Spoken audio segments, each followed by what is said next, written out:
Good afternoon, and welcome to the 800 Credit Score Man Show. I am your host, Kevin King. He is I, and I am him, the 800 Credit Score Man himself. And again, thank each and every one of you for coming in and listening to the 800 Credit Score Man Show. You know I truly, truly appreciate it. And today, we are celebrating 2 years. Yes, 2 years of the 800 Credit Score Man Show. We are celebrating that today. Yeah, you guys didn't know that I had those kind of sound effects and stuff, did you?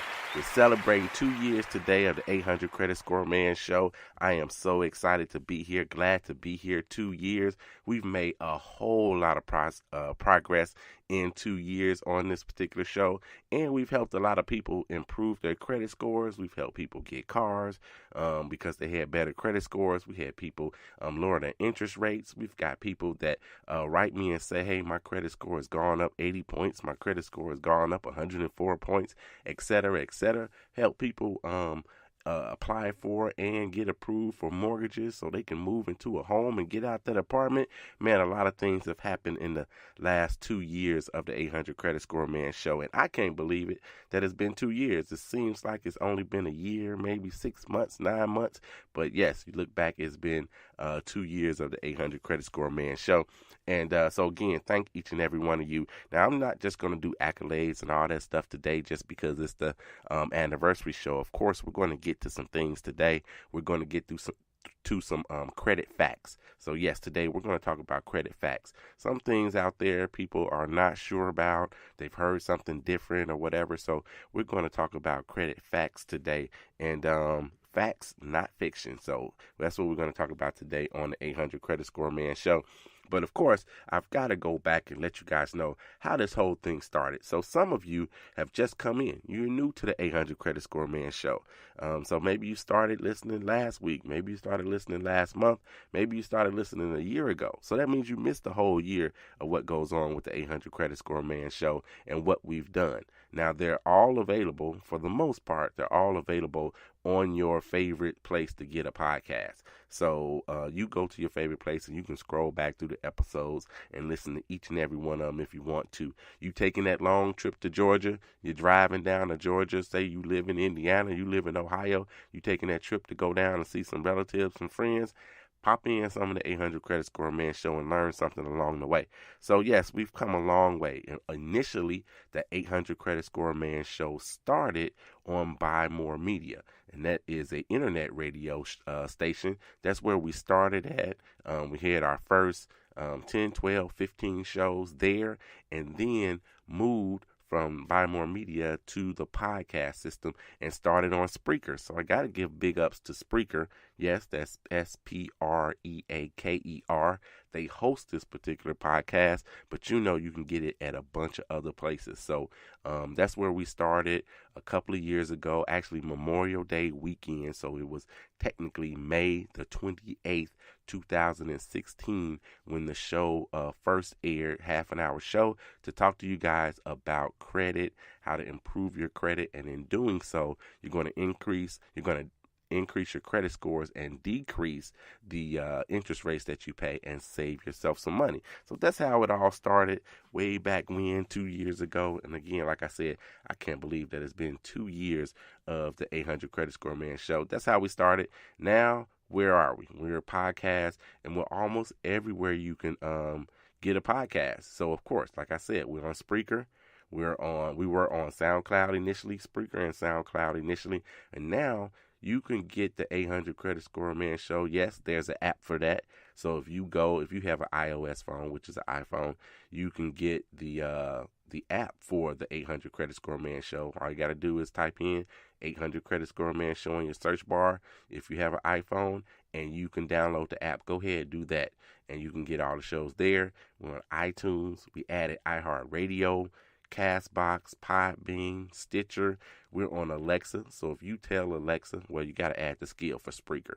So if you tell Alexa, hey, have Spreaker play the 800 Credit Score Man Show, bam, you're going to get the 800 Credit Score Man Show on Alexa. It's on Anchor. It's on YouTube. So we're pretty much anywhere you want to be to go ahead and listen to some of the podcasts for the 800 Credit Score Man Show. So let me jump to some of these credit facts because I got to do what I do. I got to give shout outs and all that kind of stuff today. But let's jump into some of these credit facts. And this is one that came up a long time ago. Somebody asked me about child support.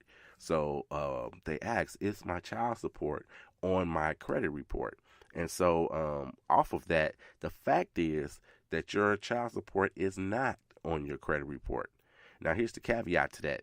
It could be on your credit report. Let's say you had a child, you weren't paying child support, at least not through the courts or what have you. You weren't paying child support, and then let's say the child was on some kind of government assistance, whether it was they were getting free lunch at school or they were getting some kind of stipend somewhere else, some medical, whatever it is, they were getting something, and then eventually the state, whatever state it is, quote unquote, catches up with you and they say, hey, your child is 8 years old, you haven't paid anything. So then the state is going to say, well, we've paid out $16,000. So you owe the state $16,000. And then that could go on your credit report. So if you're in arrears that way, that can go on your credit report. Now, if you missed a child support payment here and there and you're behind, $600 or whatever, it's not necessarily going to go on your credit report right away. You get the opportunity to catch up or what have you. So is child support on my credit report? Typically, no, it is not on your credit report. Can you get it off of your credit report? Yes, you can get it off your credit report by the same ways you can get off anything else. A Sprint bill or whatever it is, you can get it off your credit report if you go ahead and file the right paperwork and whatnot. And you got to make sure that you pay your child support. So fellas, pay your child support out there.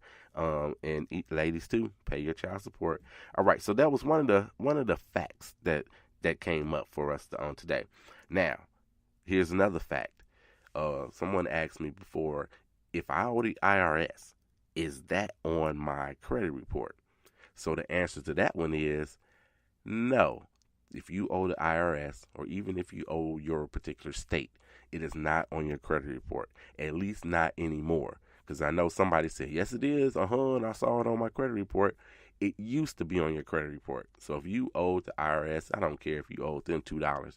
If you owe the IRS any amount of money, or you owe state taxes, then yes, it was going on your credit report as a negative, of course. It was going on there as a collection. It would be on your credit report.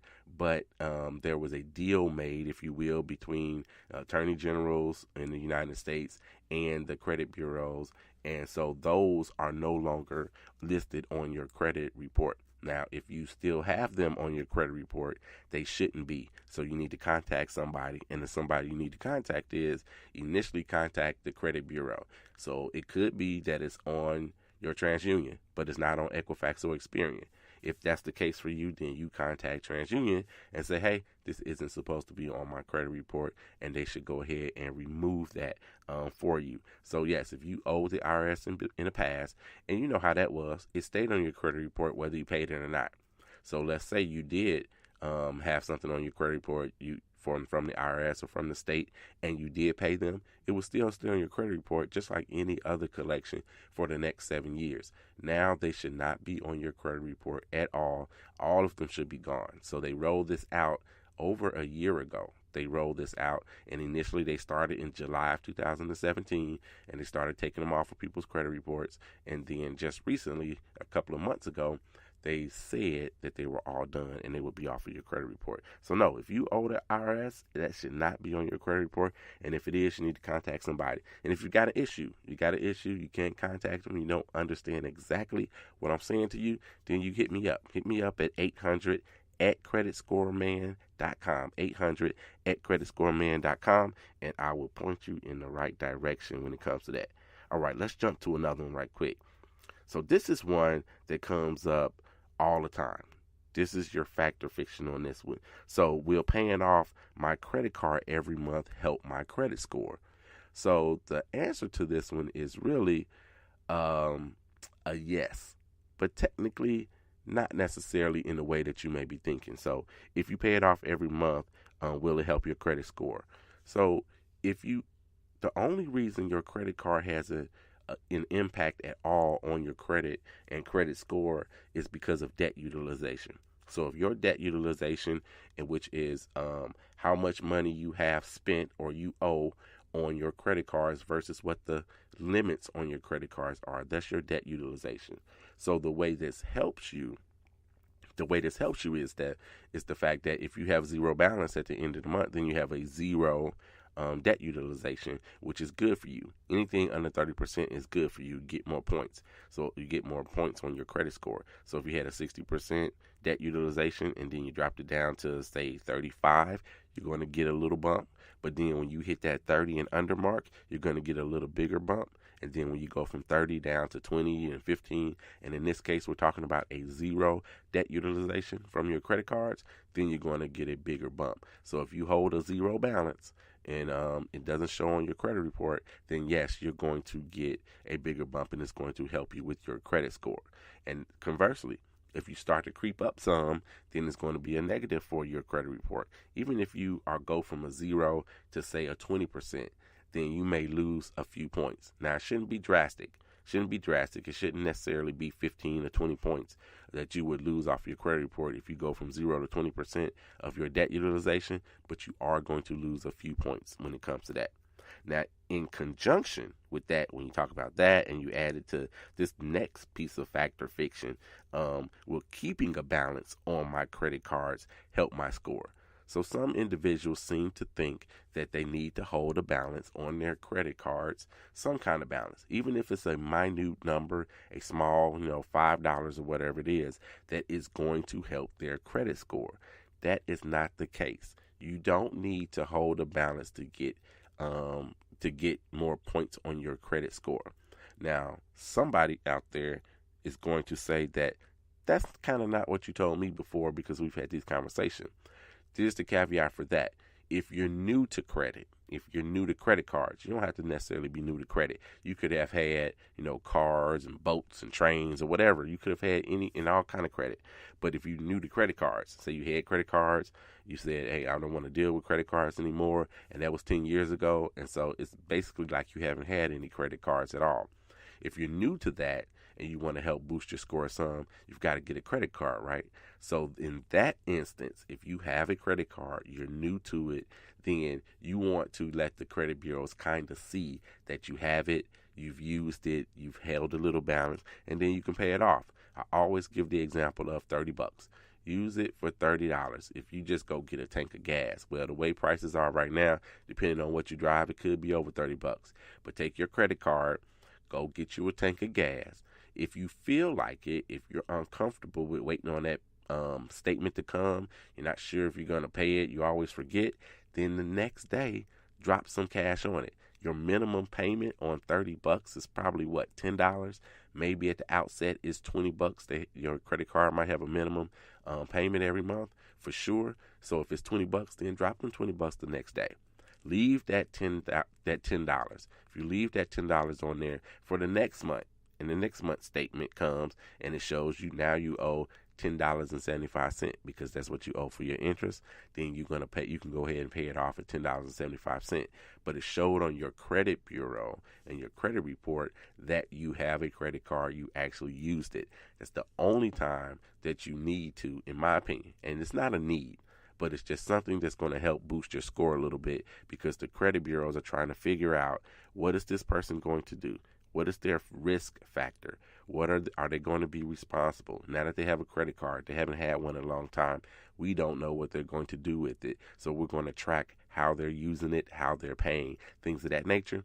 So that's how you want to do it, so you can go ahead and get that bump. Because the whole reason, most likely, if you've been listening to the 800 Credit Score Man show, the whole reason you got a credit card was just to help improve your credit score. Not because you necessarily needed that particular money. You wanted to help your credit score, and you need a credit card to be able to do that. So that's what you want to do when it comes to holding a balance. No, if you've had credit cards for 20, 30 years or whatever it is, you've had them for 20 years like I've had, since 1991, I think. I got my first credit card. So if you've had them since that long, then you don't have to hold a balance on them at all to help your credit score out. All right, so before I go to some more of these facts and figures, I want to talk a little bit about what's going on. I got to give some shout